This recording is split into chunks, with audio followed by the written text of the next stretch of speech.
Assalamualaikum warahmatullahi wabarakatuh. Perkenalkan, nama saya Sandi Sapandi. Saya adalah CGP Angkatan 11 Kota Cimahi. Pada kesempatan kali ini, saya akan mendiskriminasikan terkait dengan risiko positif. Selamat menyaksikan. Bismillahirrahmanirrahim. Assalamualaikum warahmatullahi wabarakatuh. Waalaikumsalam warahmatullahi wabarakatuh. Sebelumnya mohon izin untuk para dan rekan-rekan ibu-ibu sekalian, karena pada kesempatan kali ini, mohon maaf untuk waktu santainya mungkin ya sedikit terganggu. Tapi untuk kali ini kita manfaatkan dengan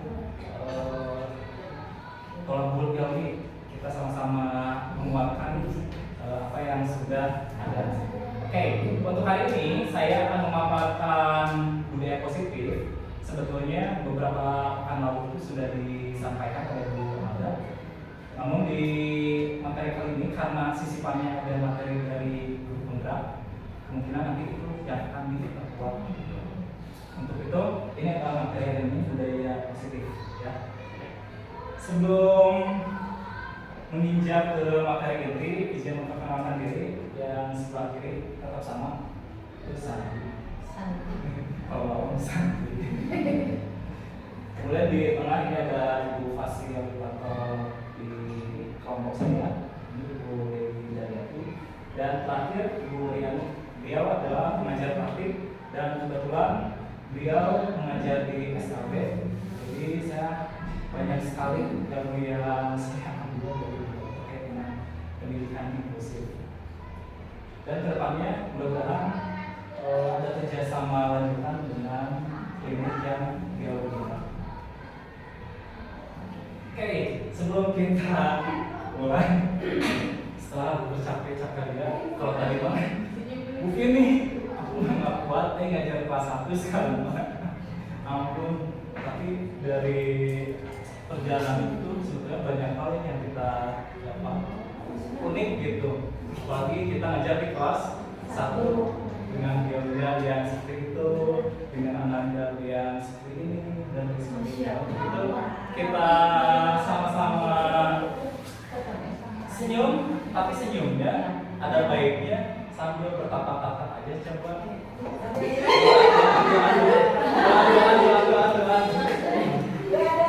Kedua ya berpasang-pasangan. Ibu sama aku. Ibu sama Ibu kalau banget senyum. Wah. Kamu dari malu. Soalnya kita membayangkan gimana? aura positifnya dari rekan kita. Cukup hanya 30 detik saja. Kita bayangkan, yuk sama-sama saling bertatap-tatapan. Ada yang belum dapat ini, masih gimana? Tapi nggak apa-apa. Mudah-mudahan ya. Sekalian atur nafasnya. Siap ya?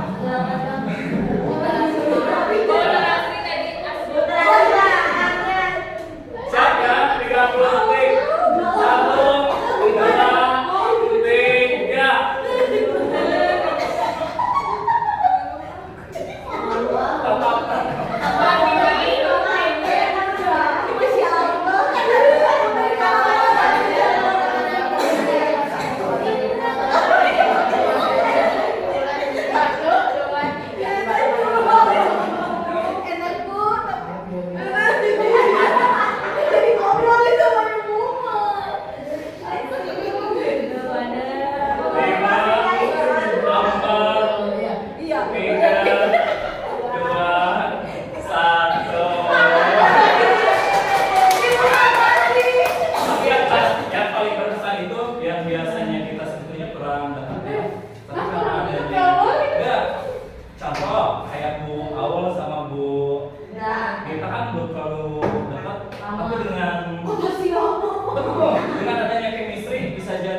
Jadi Jadi untuk ice breakingnya hanya senyum.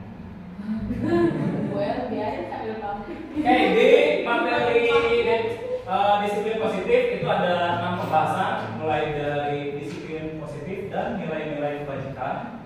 Yang kedua, motivasi perilaku manusia, keyakinan kelas, kebutuhan dasar manusia, posisi kontrol, dan segitiga restitusi. Masuk ke poin pertama, disiplin positif. Apa sih yang kalian bayangkan ketika langsung terngiang terkait dengan disiplin positif? Kebiasaan. Terus Peraturan sekolah. peraturan sekolah, nice. Menyapa teman. Menyapa teman.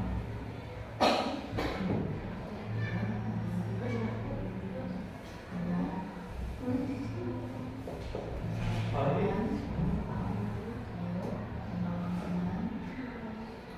Disiplin positif satu lagi boleh. Kebiasaan. Membantu teman yang kesulitan. Membantu teman yang kesulitan dan lain sebagainya.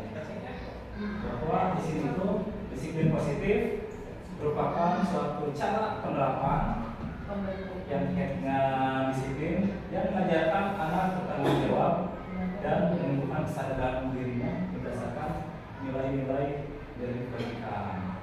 Nah, yang perlu Bapak pegang itu adalah nilai-nilai kebajikan berdasarkan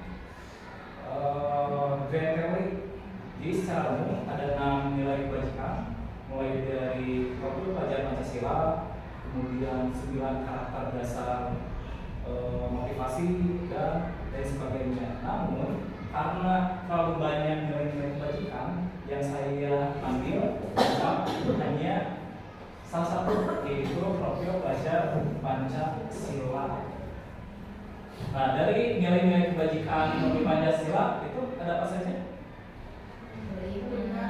Beriman, takwa, mandiri, lawan kritis, bergotong royong, kreatif. Yuk kita nyanyikan ya. Beriman. Beriman dan bertakwa pada Tuhan yang Esa dan berakhlak mulia, berkebinekaan global, gotong royong mandiri, kreatif dan bernalar kritis.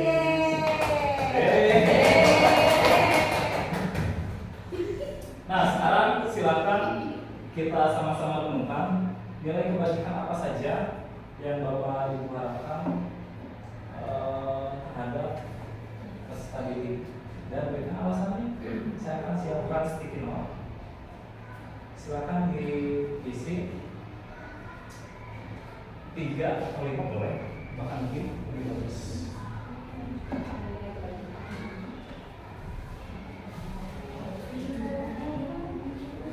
Ini aku punya ceruknya. Jangan dinamain. Ya, alasannya apa nilai kebajikan? Ya, silakan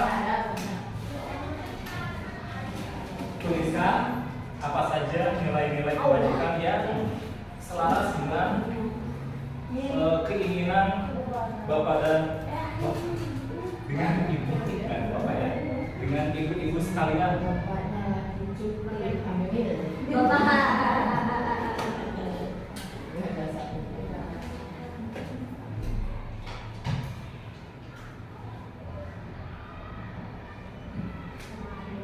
Karena nanti nilai-nilai kebajikan ini akan saling keterkaitan dengan aspek yang lainnya.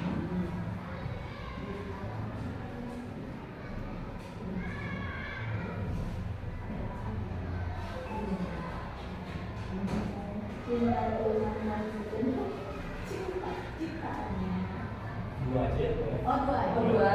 Soalnya sama alasannya. Oh, sama alasannya. Alasannya salah satu atau disatukan boleh.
Yuk, karena ini sudah siap, boleh minta bantuan doa untuk membacakan. Tapi membacakannya masing-masing 3 saja ya. Bebas. Silakan. Oke. Baca yang lain. Bebas ya. Bebas. Bu Ana dulu. 3. Iya. Bebas. Bebas bisa bebas Bu Ana, terserah. Coba yang paling bagus tulisannya coba. Pada nilai kebajikan yang diharapkan yaitu mandiri, salah satu alasannya karena saya berharap agar siswa-siswi kita dapat menjadi pribadi yang memiliki rasa kesopanan terhadap semua orang, lebih dewasa kepada temannya dan dirinya sendiri. Yang kedua, cinta Tuhan dan suka suka. Kepada anak-anak supaya mengimani keberadaan sang pencipta dan bisa memberikan rasa syukur dan kasih sayang. Yang selanjutnya bertanggung jawab, diharapkan setiap anak dapat melaksanakan tugas dengan baik. Yang selanjutnya beriman dan bertakwa kepada Tuhan Yang Maha Esa. Diharapkan setiap anak melaksanakan kewajibannya sebagai makhluk ciptaan Tuhan dan menjaga dirinya dari segala perbuatan yang tidak baik. Nomor paling tiga. Nanti yang lain masih kebagian.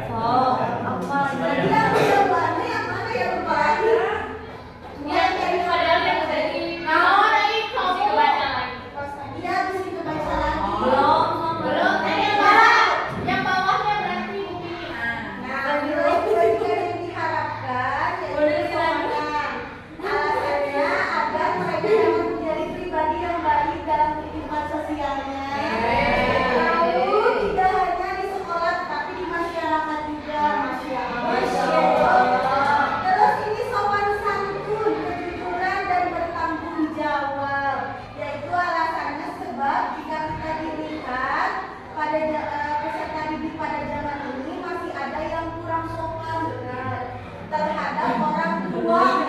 Nah, guru maupun termasuk sebayanya. Oke, satu lagi Pak.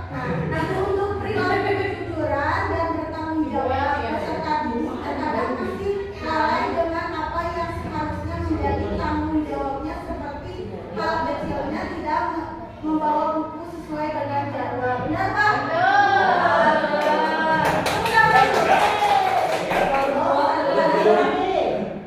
Terakhir. Nah ini udah kejujuran.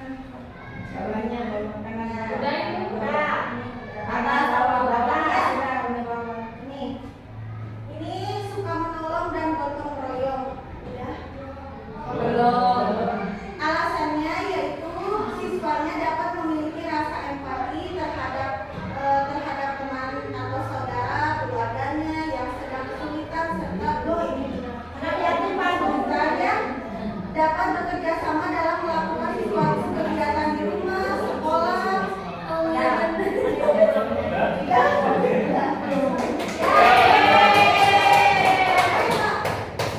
Nanti ya next. Dari 6 contoh atau 6 sampel.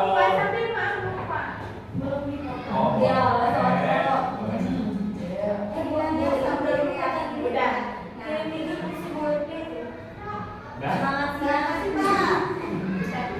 Kita juga semangat. Nah, nanti dari depan aja.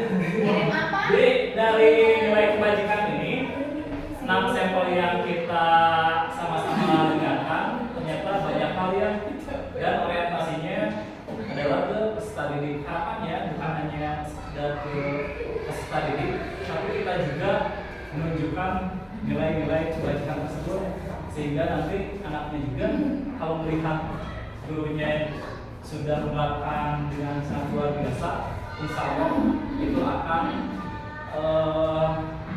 tertanam langsung ke anak. 1, 2, 3. Jadi masa ada apa suaranya? Abang 1, Kameranya. Ya lukanya. 1, 2.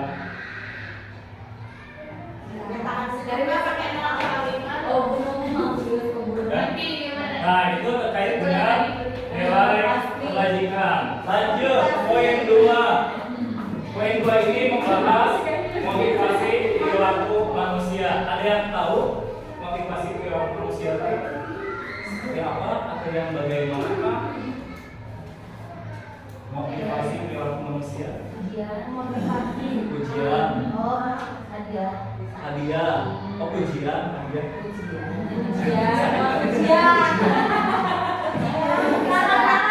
Pujian, penghargaan, apa lagi?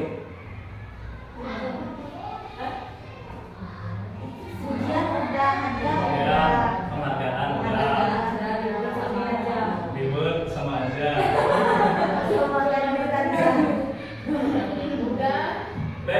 Dan biasanya hal-hal yang bersifat motivasi itu masuknya atau hadir dari diri kita sendiri atau dari akan ada yang mempengaruhi baik itu diri kita sendiri atau orang lain. Nah, ini selaras dengan bapak pendidikan kita bahwa motivasi ini untuk menciptakan murid yang melihat secara utamanya adalah harus ada disiplin yang kuat. Disiplin yang kuat. Disiplin yang dimaksud adalah disiplin diri yang memiliki motivasi internal. Jadi base-nya itu adalah motivasi terhadap diri kita sendiri.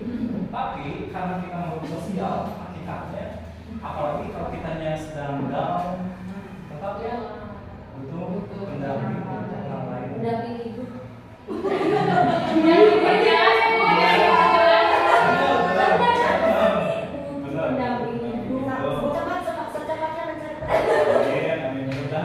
Tapi masalahnya dengan pendamping itu liar amal ya.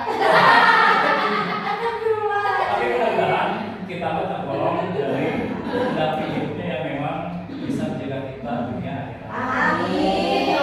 Amin ya Allah. Nah, ini menurut dosen bahwa motivasi berperilaku manusia itu terbagi menjadi 3. Yang pertama untuk menghindari ketidaknyamanan atau hukuman. Yang kedua untuk mendapatkan imbalan perusahaan atau penghargaan dari orang lain. Terakhir untuk menjadi orang yang mereka inginkan dan menghargai diri sendiri dengan nilai-nilai yang mereka percayai. Bahkan selain orang lain, kita sendiri pun motivasinya base-nya itu ketiga itu kadang ada yang mengharapkan penghargaan di satu momen yang lain juga kita butuhkan itu atau lain sebagainya. Jadi motivasi ini hadir entah itu dari diri sendiri ataupun dari orang lain. Tapi yang lebih kuat adalah munculnya dari diri sendiri. Di sini saya ada kasus. Kebaca ya? Baca dari belakang.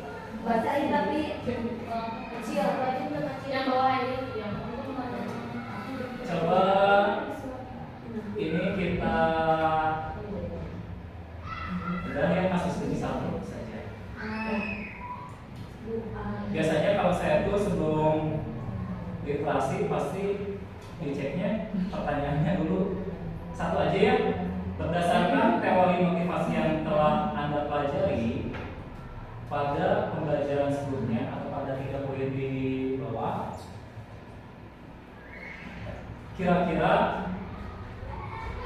apa motivasi murid-murid kelas 2 untuk bersedia berdiri antri sebelum masuk kelas? Ulang ya. Berdasarkan teori dosen yang 3 poin di bawah ini, kira-kira motivasi apa saja yang terdapat pada murid-murid kelas 1 bersedia berdiri antri sebelum masuk kelas. Kita sama-sama sekarang cek teksnya. Baca segini. Hitungin nggak?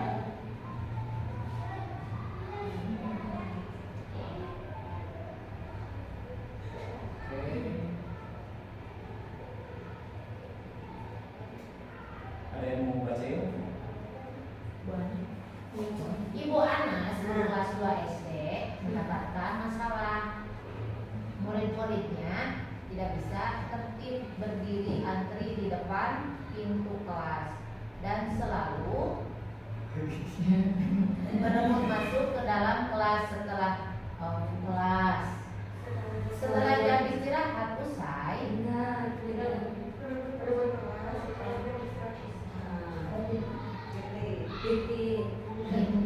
ini tentunya sangat mengganggu proses pembelajaran, di mana kelas Sama saya aja tuh ya. ya, Khas ya.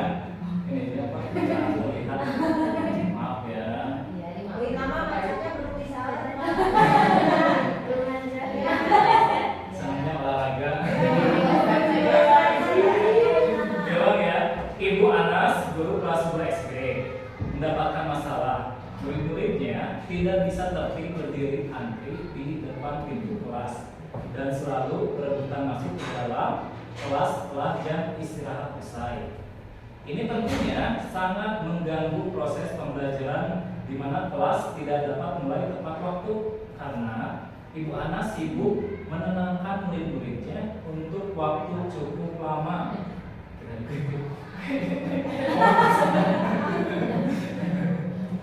Akhirnya, Bu Anas berpikir cepat dan mengandalkan stiker bintang. Setiap murid-muridnya akan masuk kelas usai jam istirahat. Bu Anas akan mengiming-imingi murid-muridnya dengan stiker bintang. Siapa yang dapat berdiri lurus dan baris rapi, antri di depan pintu, dapat bintang dari Bu Anas. Sebagian besar murid-muridnya menyambut tantangan tersebut dan langsung berdiri rapi di depan pintu agar mendapatkan stiker bintang. Hal ini terus dilakukan Bu Anas selama beberapa minggu karena cukup berhasil membuat murid-muridnya berdiri rapi antri di depan pintu. Sampai pada suatu saat Bu Anas sakit dan terpaksa digantikan oleh Pak Heru. Pak Heru tidak mengetahui tentang stiker bintang tersebut dan benar saja pada saat mau masuk dalam kelas usai jam istirahat, murid-murid di kelas 2 kembali berebutan masuk kelas. Apa yang terjadi dan mengapa?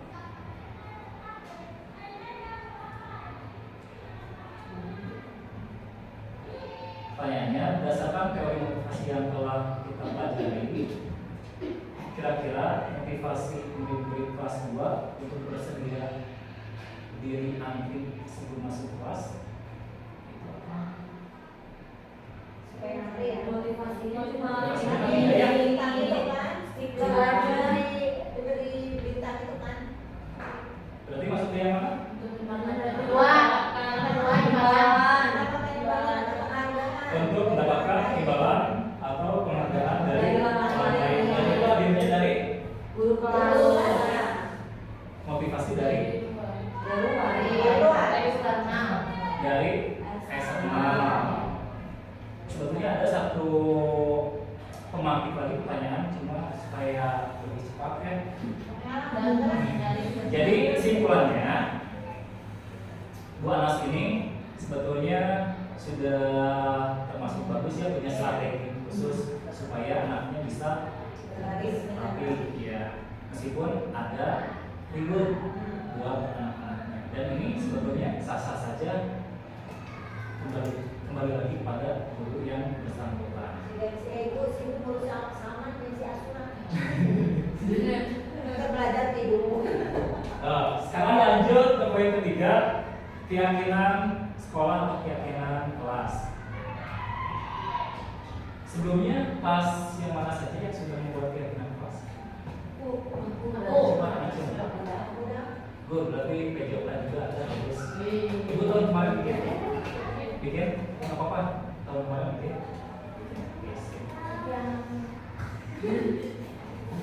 Sebagai pendidik, tujuan kita adalah menciptakan studi didik yang memiliki disiplin diri sehingga bisa berperilaku dengan mengacu pada nilai-nilai kebajikan, baik itu motivasi internal maupun eksternal. Nah, itu selaras dengan visi sekolah kita.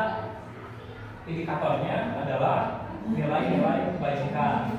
Nilai-nilai kebajikannya apa saja dari visi kita?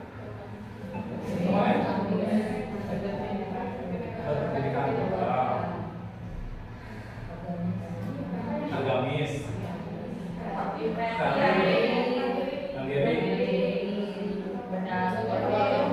gotong royong,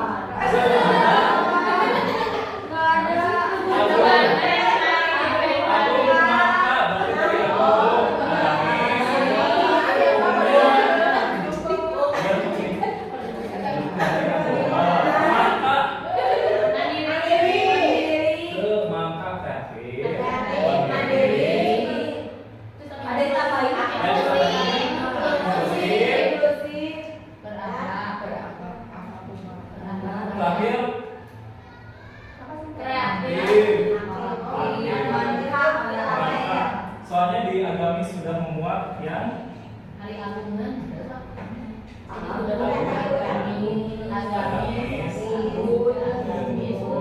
unggul tuh ya Bu. Nah, ini tuh selaras dengan nilai-nilai kebajikan yang kita harapkan.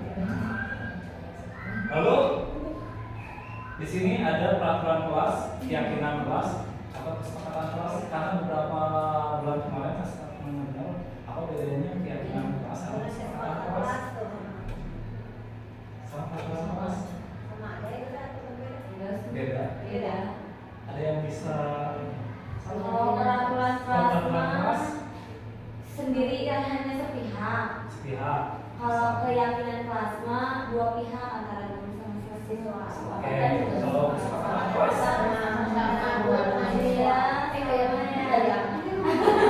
keyakinan dari anak. Dengan siswa berdua. Kesepakatan berdua. Keyakinan dari diri sendiri. Bahwa dari guru. Tadi apa kan? Peraturan. peraturan hanya sepihak sendiri, sepihak hanya guru saja. Nah, nanti kalau keyakinan sama kesepakatan berdua, dua pihak dari guru dan dari siswa. Nah, untuk kesepakatan dan keyakinan sama dua belah pihak. Bedanya, keyakinan itu kita meyakini apa yang sudah kita sepakati akan menimbulkan nilai-nilai kebajikan yang kita harapkan. Kalau hanya sekedar sampai sepakat, berarti udah kita hanya sepakat aja. Hari ini kita apa?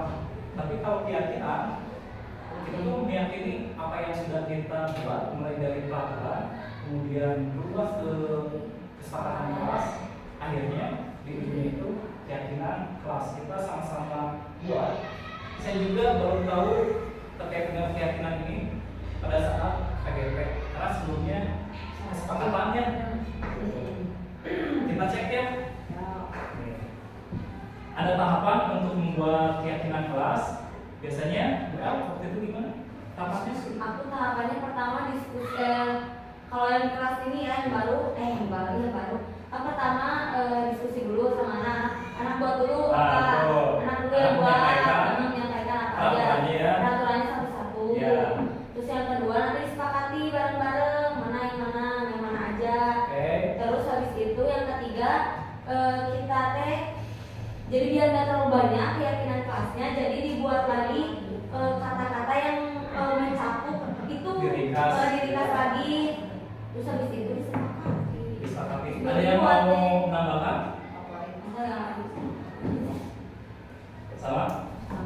Jadi yang pertama kita memberikan kesempatannya pada peserta didik untuk menyampaikan hal-hal apa saja yang ingin mereka sepakati, Pak jam kos Pak bermasuk tidak. Oke, mau nggak mau kita tulis dulu semua. Dan baiknya betul kita membuat kesepakatan kelas itu jangan terlalu banyak perlu dikasih dulu. Mulai dari memberikan kesempatan, kemudian lanjut ke mengubah. Udah ada contoh dari 20 langsung diubah karena kebanyakan ternyata yang dimuat itu biasanya hal yang sama atau negatif. Jangan buang sampah, kita ubah menjadi menjaga kebersihan. Nah dari situ baru turunan terakhirnya itu kita sepakati. Setelah disepakati kita tonjolkan keyakinan apa yang ada pada tiap poinnya. Nah ini kita akan membuat bersama. Hanya 2 saja ya. Di sini sudah ada contoh. Yang pertama itu tidak membuang sampah di kelas. Ini kalimatnya negatif. Berarti kita coba ubah menjaga kebersihan kelas dan lingkungan sekolah. Jadi satu kecakupan. Nah untuk membuat keyakinan kelas cukup keyakinan kelas bawahnya turunan dari kesepakatan. Hanya nanti untuk nilai kebajikannya kita muat juga. Jadi anak-anak itu tahu dari menjaga kebersihan kelas itu dan lingkungan sekolah, nilai kebajikan apa yang mereka akan dapatkan. Beriman kan salah satu iman juga ya, menjaga lingkungan. Nah, kebersihan sebagian daripada iman. Yuk kita coba mau apa? Kita 2 saja ya? Bebas. Apa?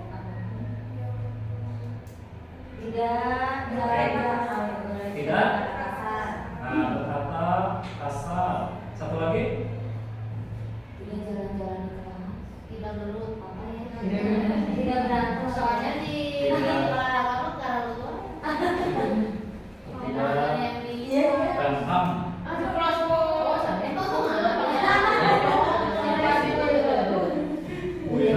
Sekarang mau pakai kumplit.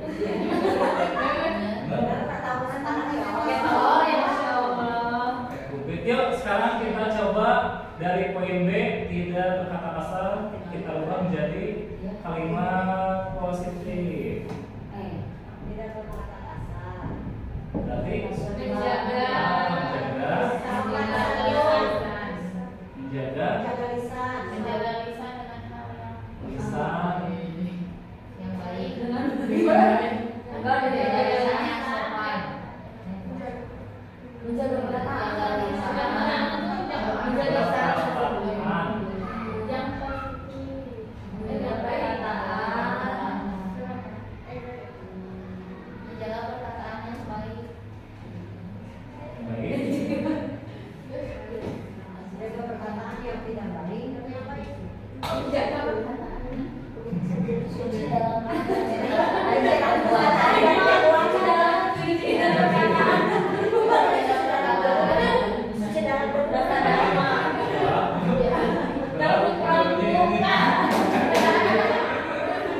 Ya satu lagi, tidak berantem berkelahi ya.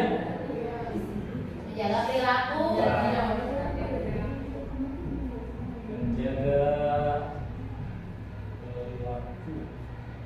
Perilaku aja.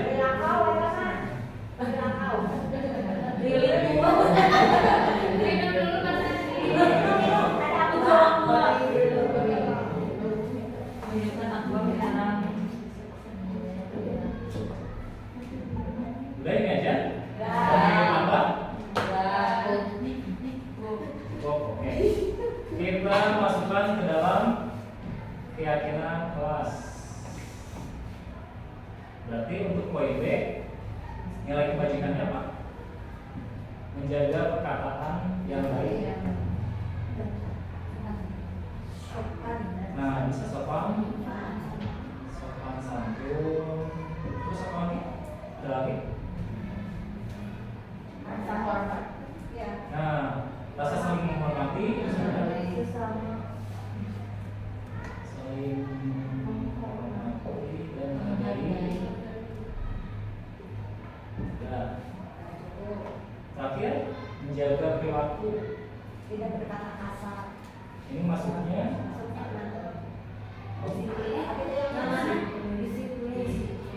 menjaga perilaku ya, Tidak kan? disiplin. Ada lagi?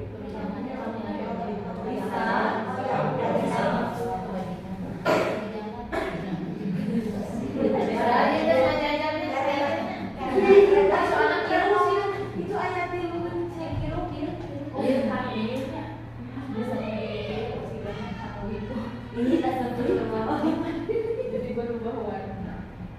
disiplin dan bertanggung jawab. Kalau berkata jujur termasuk ke situ ada? Bisa. Bisa ya. Berkata jujur. Kespilut. Semua dari kespilut dong ya. Ini dulu ya, sementara. Enggak, kita. Oke, ini nih caranya kita lihat dulu. Ini paling belajar ya Allah. Oke, kita sudah punya keyakinan yang nanti kita bisa ambil. Ini hanya contoh saja. Nah, Ibu, jangan lupa untuk nilai kebajikan ini disampaikan karena saya juga kemarin jadi bikin 2 kali karena sebelumnya hanya tahu sampai keyakinan aja, tapi si anaknya nggak tahu dari tiap poinnya nilai apa saja yang kita ambil, kita angkat. Kayak kemarin tuh dibahas lagi. Nah, ada baiknya mungkin nanti bisa diperkenalkan saja ya keyakinan yang sudah ada, dibahas satu persatu. Ini nilai apa yang kita akan ambil. Nanti dari situ akan muncul kesadaran atas dirinya sendiri. Nah, kalau untuk kelas 1 biasanya lebih digiring aja, dikasih stimulus itu kita apa ya, dan dibuat kesepakatannya jangan lebih dari 5 kalau bisa. 5 aja cukup gitu. Kalau 10 terlalu banyak, tapi 5 poin itu udah nggak apa-apa. Kalau kebanyakan kan Enggak. soalnya banyak banget kelas pertama yang Cuma kan jangan sampai terlalu banyak, tapi anak tuh nggak paham semua yang kita sepakati. Ini mah sesuai dengan Nanti ya memang esensial saja ya, dan yang sering terjadi di kelas. Kan tidak boleh dorong-dorong, misalnya hal kayak gitu tidak boleh. Tapi ya, Iya. Nggak apa-apa, proses ya. wah ini. Kita lanjut, masih ada 3 lagi ya.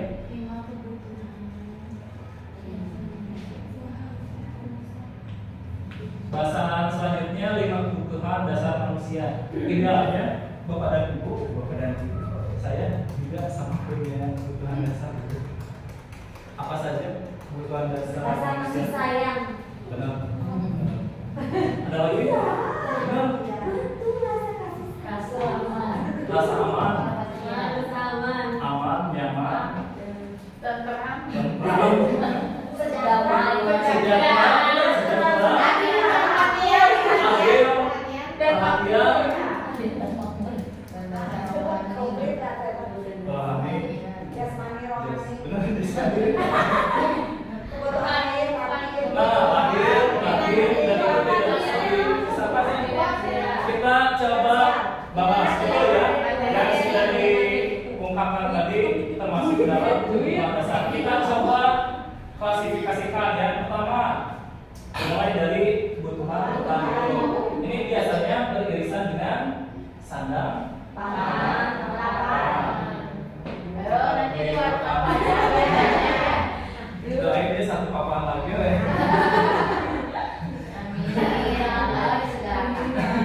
Iya. Papan yang itu mau dinaikin. Itu yang pertama. Apa? Masih ada beda. Oh iya, yang di sini. Yang pertama, yang kedua, betul Bu El, cinta dan kasih sayang, baik itu dari keluarga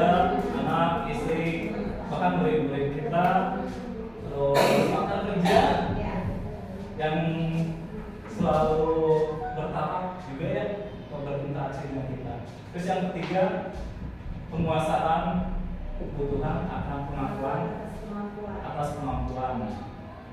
Kalau yang ketiga Pak tadi perhatian masuk nggak sih ke situ kebutuhan pengakuan? Masuk cinta dan kasih sayang. Keempat, kebebasan kebutuhan akan pilihan. Kamu jadi pilih yang mana? Iya mana? Dan terakhir, kesenangan kebutuhan untuk merasa senang. Nah, dari kelima ini, untuk waktu sekarang kan kelima dasar kebutuhan manusia itu nggak bisa kita inginkan atau kita harapkan secara seluruh ya. Nah, untuk di waktu sekarang ibu-ibu sedang ingin kebutuhan dasar manusia yang apa semua salah satu di sticky note ya. Nulis lagi. Tulis. Apa? Pengen tahu Apa ini? pengen tahu kebutuhan dasar sekarang yang pengen banget apa sih? Ada ya. Ini salah satunya di. Bukan pilih salah satu, disesuaikan Yang sama lagi Mas Andi, ya, kita ya. ya disesuaikan dengan kebutuhan kita. Mau aku buah aku mana? Apa ya? Ibu mah kayaknya butuh kasih sayang aja. Emang ibu mau bergerak hidup kita? Bergerak hidup? Kasih sayang mah. Mana sebagai bukan ketemu dikasih fisiologis. Ibu cinta dan kasih sayang. Iya. Ya psikologis. Fisiologis. Kerja itu kebutuhan dasar makhluk hidup seperti makan, minum, Kalau dari itu, Bukan. jangan sama kita. Benar, aku mau kebutuhan. Pakai alasannya Pak? Gak usah. Dipertajam. Contoh kebutuhan hidupnya tuh apa? Kayak Bu Fili pengen ke sandang atau pangan. Aku karena Apa? Cinta dan kasih sayang bisa. Jadi disesuaikannya.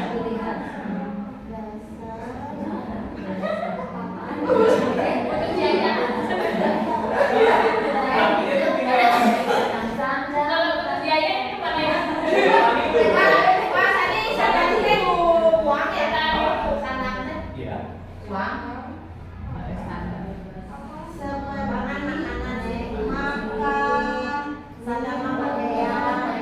Papan, makan, mobil, dan harmonis itu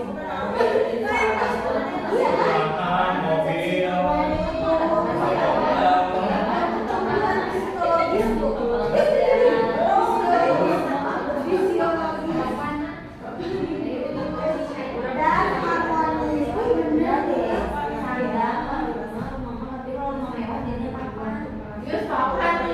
papan saja papannya apa? Rumah. Gak apa-apa kan ini bentuk harapan juga ya. Papannya bentuk apa? Apa semua bentuk apa?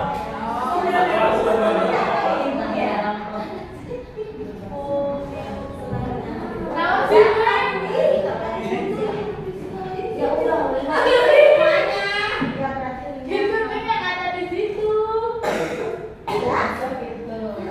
kebutuhan hidup. Ya. Bertahan hidup ya ini kan aku masuk. Iya. Yaitu Pangan. apa yang paling duluan lah? Itu pengen diakui. Contoh, Itu jatuh. aku pengen diakui sebagai ustaz, jangan ya ustaz. Tapi kekeh gitu, pengen diakui. Mau kasih sayang kok bingung. Udah aku anggap cinta dan kasih sayang. Biasanya itu mah dihadapkan dengan pilihan Iya, iya, kebutuhan gitu. Kebutuhan bertahan hidup. yang Kebutuhan dasar untuk mempertahankan hidup seperti makan, minum, bernapas, tidur. Udah kebanyakan sama pilih yang udah.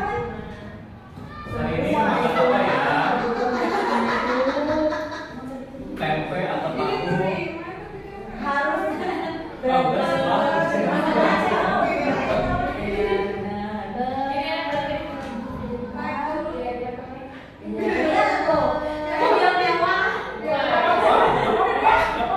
Kan ini mah disesuaikan dengan kebutuhan kita gitu di masa sekarang. harmonis gitu ya. Benar. Semua yang bersama suami.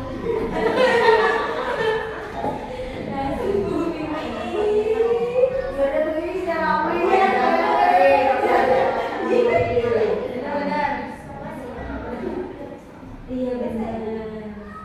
Benar. Perasaannya. Terlalu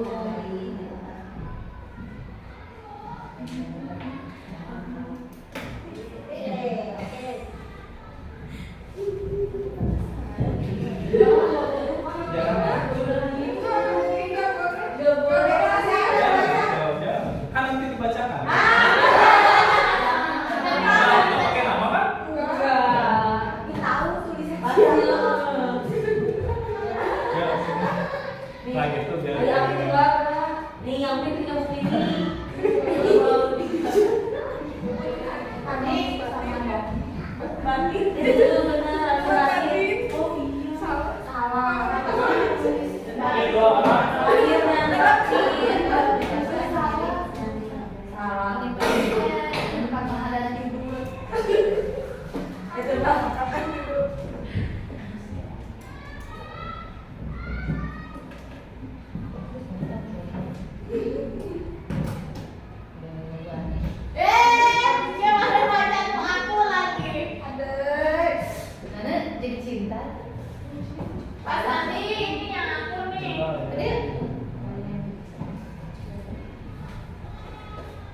Kebutuhan dasar yang dibutuhkan sehari-hari.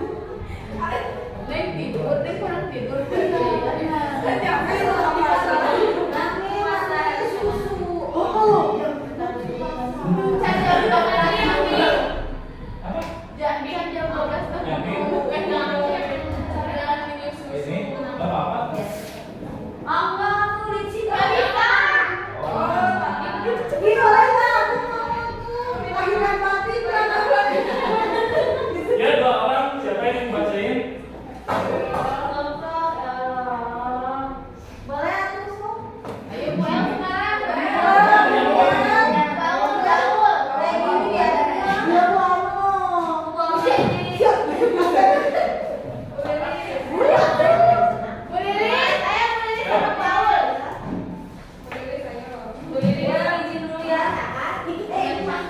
Tiga saja ya.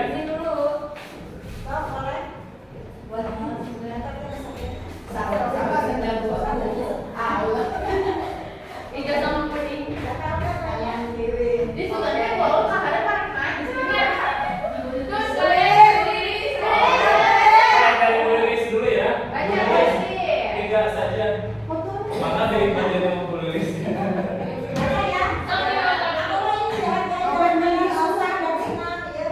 Aku mau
kita terpenuhi. Amin.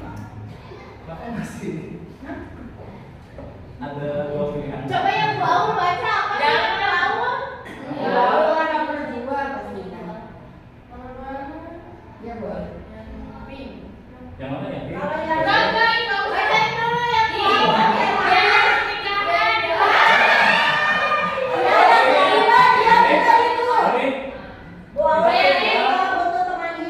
kebutuhan dasar yang pertama, kebutuhan bertahan hidup, biaya pernikahan, dan lain-lain. Memiliki pekerjaan sebetulnya sudah, mudah-mudahan uangnya, ya, yang bertahan mudah ya, yang tetap, terutama ini P3K.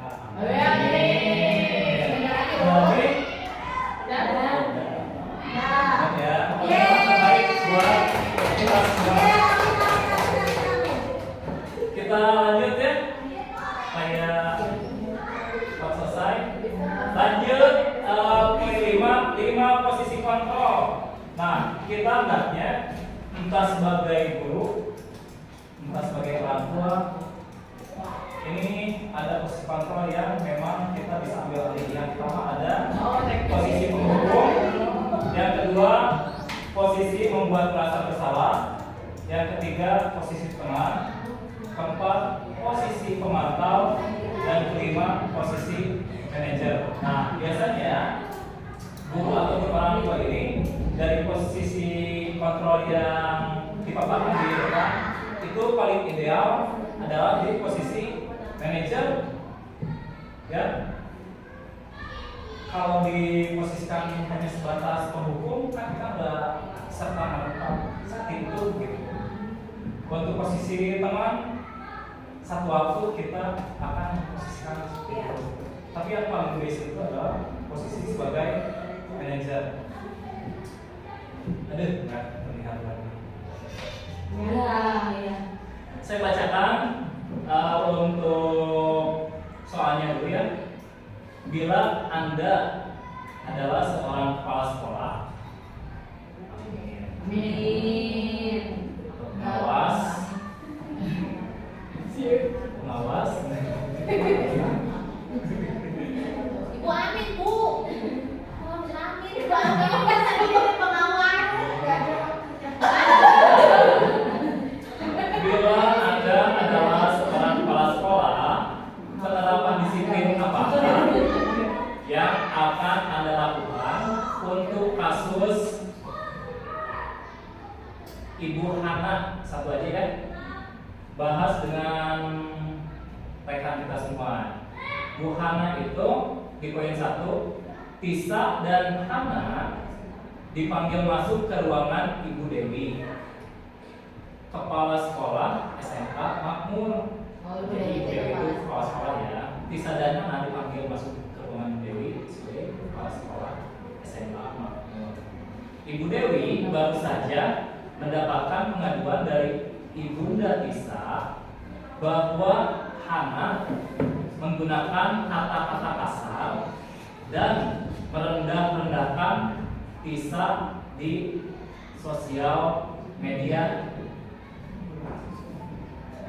Pertanyaannya, bila Anda sebagai kepala sekolah, penerapan disiplin apakah yang akan Anda lakukan untuk kasus tersebut?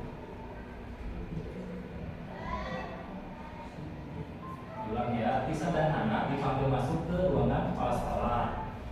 Ibu Dewi baru saja mendapatkan pengaduan dari Ibunda Tisa bahwa Hana menggunakan kata kasar dan merendahkan Tisa di sosial media. Bila Anda sebagai kepala sekolah, penerapan disiplin apakah yang akan Anda lakukan untuk kasus tersebut?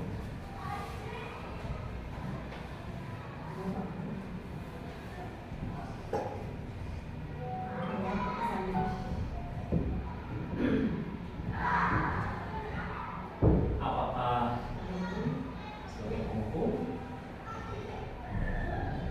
membuat merasa bersalah, apakah akan sebagai posisinya sebagai teman, pemantau, atau manajer?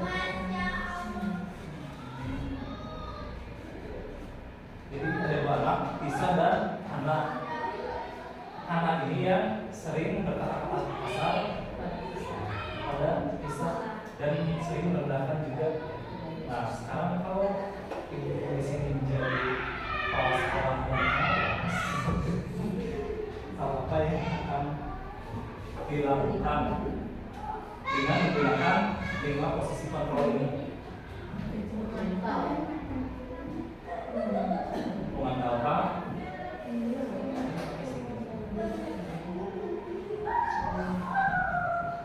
Budaya? Menghubungkan. Nah, kalau ada di posisi itu sebagai kepala sekolah, mau kayak gimana sebagai penghubung langsung? Jadi bertanya dulu kepada si Tisa, sampai si Hana berkata kasar kepada si Tisa, berdiskusi, memantau. Berarti yang dari posisi pemantau, Pemantau. Pemantau. Kalau ada di posisi penghukum, langsung dihukum sih. dinyatakan bersalah, langsung dikasih punishment ya. Sedangkan di kasus tersebut belum ada cerita lanjutan. Tapi jika Bapak dan Ibu sebagai kepala sekolah berarti mengambil sebagai posisi pemantau. Terakhir, sebelum masuk poin terakhir sambil di sini, Buat Kan tadi kata Bapak kan kebutuhan nomor 1 kan kebutuhan selama ekonomis. Kebutuhan hidup. terakhir segitiga restitusi. Segitiga restitusi ini ada 3 tahapan, mulai menstabilkan identitas, validasi tindakan yang salah, dan terakhir menanyakan keyakinan. Nah, berdasarkan teori Husserl, restitusi adalah proses menciptakan kondisi bagi murid untuk memperbaiki kesalahan mereka, sehingga mereka bisa kembali pada kelompok mereka dengan karakter yang lebih kuat. Jadi kita bisa pahami ada 3 poin dari segitiga restitusi. Ada menstabilkan identitas, memvalidasi, 3 menanyakan keyakinan. Contoh kasus sederhana, contoh yang kemarin aja ya, kayak Satria pernah ngambil, nah kan gak langsung kita menjudge Satria mana ini, pasti mulai dari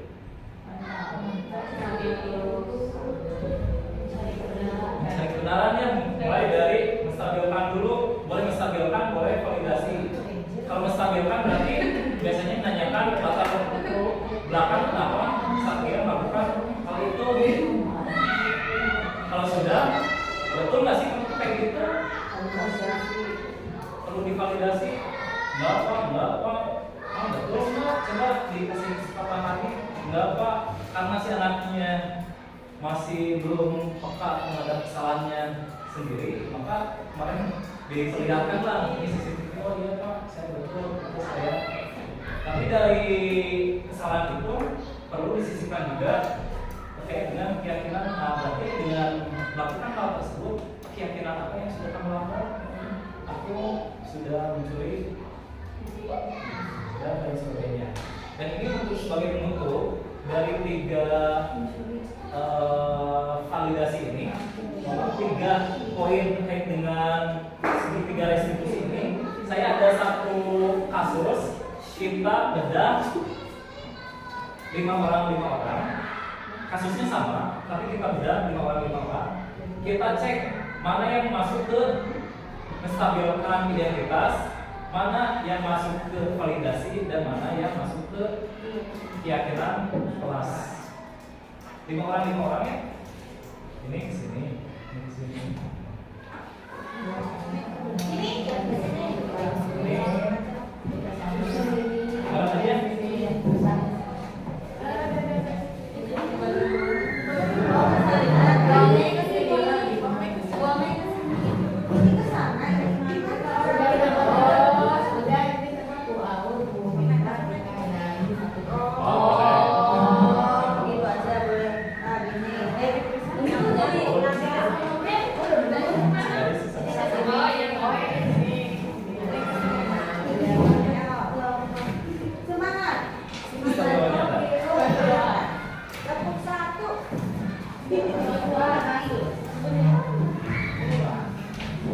Silakan beri stabilo saja untuk ketiga indikator tersebut.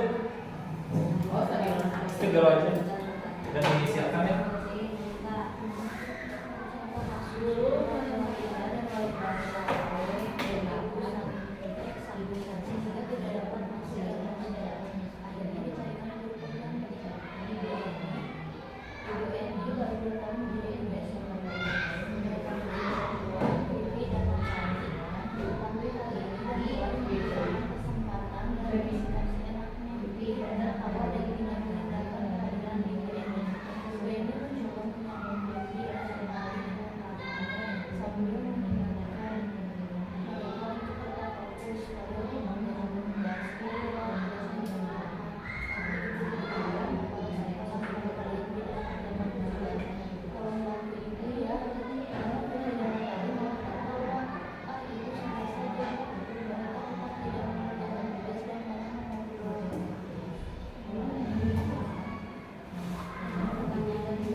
Satu aja di stabilo. Cuma nggak pertanyaan nggak usah jawab. Bisa. Kalau dijawab cuma menjawab ke profesor.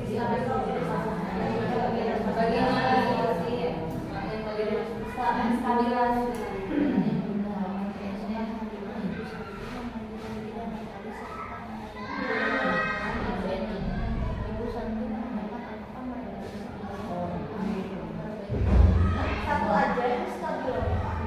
Tiga, kan ada stabilita, ada validasi.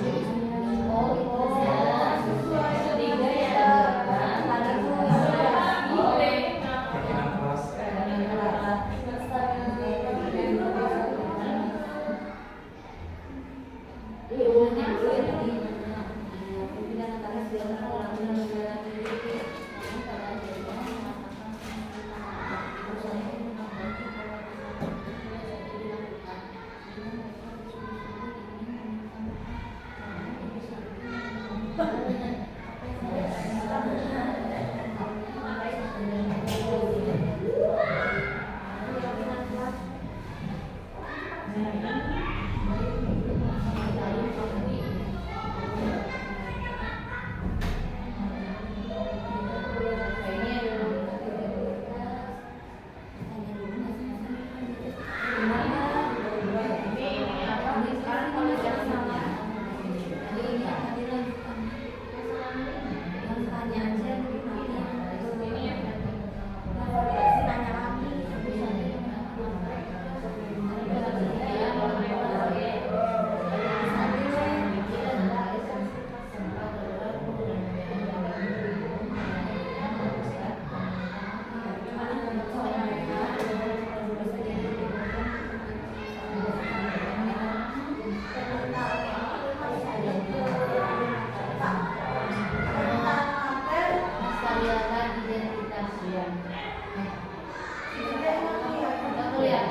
Udah? Yuk kita sudah. Ini mulai dari siapa dulu yang mau bahas? Oke. Silakan Bu Nita, dalam kasus yang sudah dibahas, langkah-langkah restitusi apa saja yang sudah dijalankan oleh Ibu Santi. Itu teh sambil kami.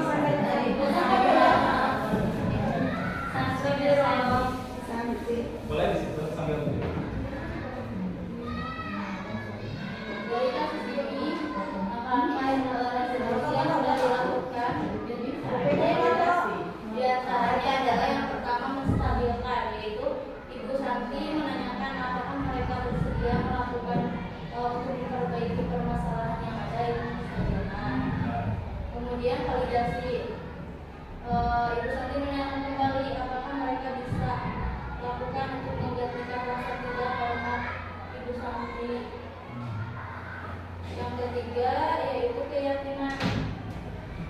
Jadi mereka Natali dan Bibi mengusulkan bagaimana kalau mereka mengadakan sebuah diskusi kelompok yang membahas tentang penerapan keyakinan kelas, terutama sikap saling menghormati dan bagaimana penerapannya di dalam kehidupan sehari-hari. Oke, sip. Ya. Bukan. Ada tempatnya.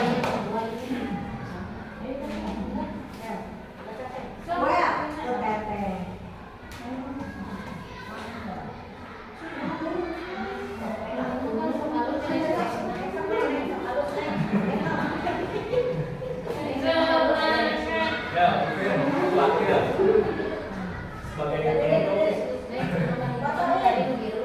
Akhir langsung santun ya.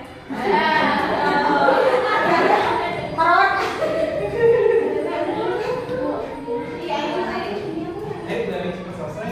Ini apa sih ini?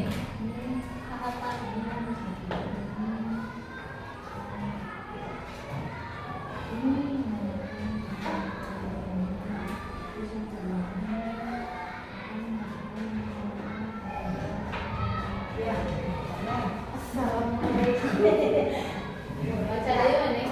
Pertanyaannya yang pertama dalam kasus menurut Anda apakah yang Ya. Ya. menurut Anda apakah resolusi yang diusulkan Ibu Vivi dan Natali sudah sesuai dengan pelanggaran yang telah dibuat, yaitu menanyakan tentang lampiran Bu Eni melakukan perbaikan permasalahan yang ada, lalu terus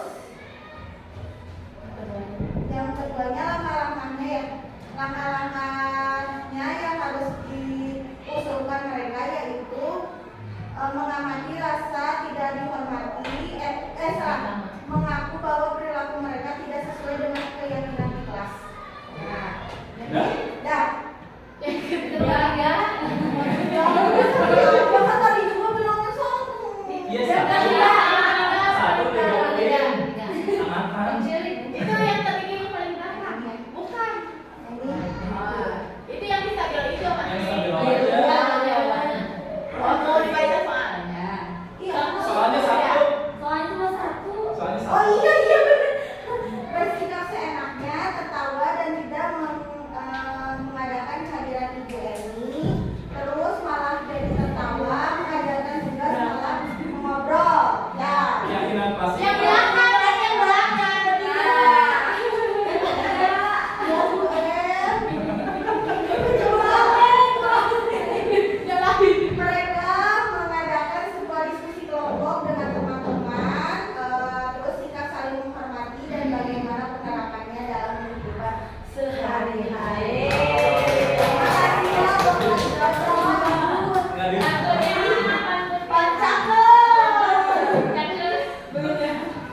Nggak? Dipotong lah. Nggak. Potongan Neng, Neng aku Neng. Oke, makasih. Bu Feli. Iya, terkait dengan dipotong udah.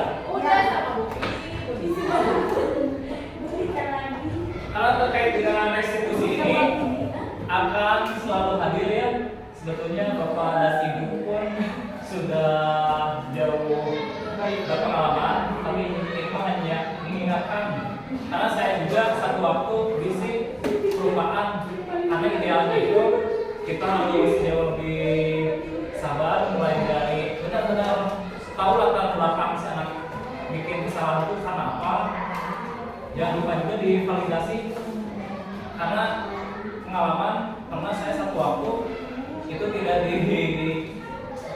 cari tahu dulu latar belakang, langsung kamu salahnya, ternyata yang melakukan itu bukan hal tersebut. Nah, jangan sampai hal tersebut tuh dilakukan oleh kita sebagai pendidik. Itu saja, ibu-ibu. Terima kasih atas waktunya, karena memang lumayan panjang juga. Mudah-mudahan diskusi kita hari ini menjadi amal jariah.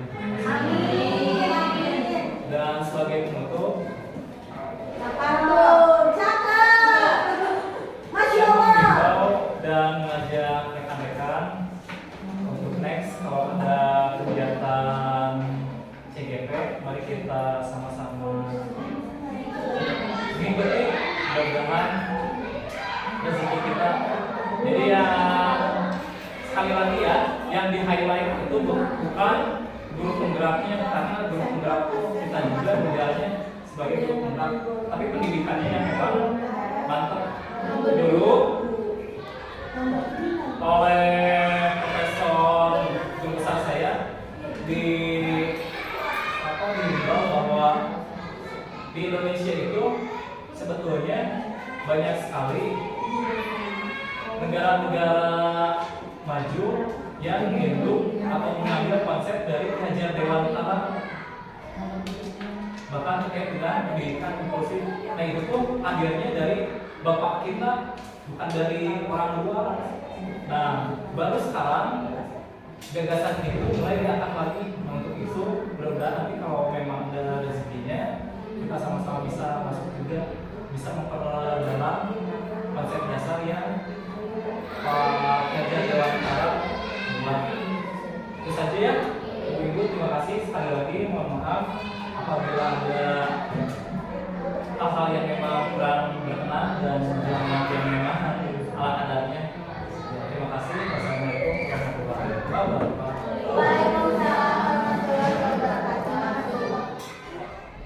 Assalamualaikum warahmatullahi wabarakatuh. Perkenalkan, nama saya Siti Amalia Tustoliha. Saya guru dari SD Negeri Ranca Bintang 3, mengajar di kelas 1. Alhamdulillah, pembekalan kemarin mengikuti kegiatan tentang disiplin positif, saya menambah ilmu tentang apa itu disiplin untuk siswa dan guru di lingkungan sekolah maupun di luar lingkungan sekolah. Ilmu tersebut bagi saya sangat berarti, berguna, dan menambah wawasan saya ke depannya. Terima kasih. Assalamualaikum warahmatullahi wabarakatuh. Saya Bu Afini Numaripa, saya dari kelas 1A. Alhamdulillah kemarin saya sudah mengikuti kegiatan guru penggerak dari Pak Sandi yang bertema dengan disiplin positif.